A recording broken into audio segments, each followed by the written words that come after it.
গাড়ির সঙ্গে বাসের মুখোমুখি সংঘর্ষ আর দুর্ঘটনায় আহত হয়েছেন 7 জন। শুক্রবার গভীর রাত্রিবেলায় দুর্ঘটনাটি ঘটেছে ধূপগুড়ি ময়নাগুড়ি 31 নম্বর জাতীয় সড়কের জলঢাকা সেতু সংলগ্ন এলাকায়। স্থানীয় সূত্রে খবর, ধূপগুড়ি ব্লকের বারঘড়িয়া গ্রাম পঞ্চায়েতের পাটকিদহ থেকে ময়নাগুড়ি ব্লকের সাপ্তিবাড়ি এলাকায় বরের বাড়িতে গিয়েছিল কনের বাড়ির লোকজন। রাত্রিবেলায় ছোট গাড়িতে করে বাড়ি ফিরছিলেন কনের বাড়ির লোক। রানীরহাট মোড় থেকে ছোট গাড়িটি উল্টে লেন দিয়ে আসছিল।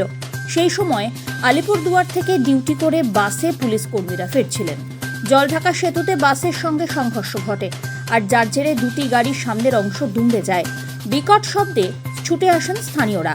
সেই সময় অভিষেক বন্দ্যোপাধ্যায় ক্রান্তির সভা থেকে ফিরছিলেন ধূপগুড়ির তৃণমূল ছাত্র পরিষদের নেতাকর্মীরাও। তাঁরা এবং স্থানীয়রা আহতদের উদ্ধার করেন। টোল প্লাজার অ্যাম্বুলেন্স করে আহতদের ময়নাগুড়ি গ্রামীণ হাসপাতালে নিয়ে যাওয়া হয়। ঘটনায় বাসের পুলিশ কর্মীদের সেরকম কেউ আহত না হলেও ছোট গাড়ির 7 জন আহত হয়েছেন। তার মধ্যে বেশ কয়েকজনের আঘাত গুরুতর হওয়ায় তাদের জলপাইগুড়ি সুপার স্পেশালিটি হাসপাতালে স্থানান্তরিত করা হয়েছে। এদিকে সেতুর উপরে দুর্ঘটনার কারণে সাময়িক যানজটের সৃষ্টি হয়। তবে ঘটনার খবর পেয়ে ছুটে আসে ধূপগুড়ি থানার পুলিশ। গাড়ি দুটিকে পরে ক্রেনের সাহায্যে সেতু থেকে সরিয়ে যানজট মুক্ত করা হয়।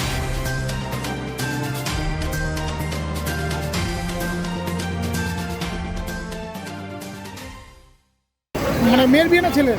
মেয়ের মানে চাকরি বাড়ি কি বৌবাদ থেকে গেছিল? বৌবাদ খেয়ে ফিরার সময় কতজন আহত হয়েছে? ওদের জানি না, মোটামুটি 8 জন ছিল গাড়িতে 8 জন। খবর নিয়ে এলেন কিরকম আছে? মানে এমনি মর্মান্তিক কোথায়, কোন হসপিটালে ভর্তি? এখন ময়নাগুড়িতে। কবে বিয়ে হয়েছে? কালকে বিয়ে হয়েছে, আজকে কোন এলাকার বাসিন্দা ছিল? পাটকি দাও এলাকা আর গাড়ি হচ্ছে দক্ষিণ আলতাগাম জিগা। এলাকাটা কোন এলাকার ঘটনা? দক্ষিণ আলতাগাম জিগা এলাকা দুর্ঘটনাটা কোন এলাকায়? জলঢাকা ব্রিজে। আপনার নাম? মকসুদুল আহমেদ।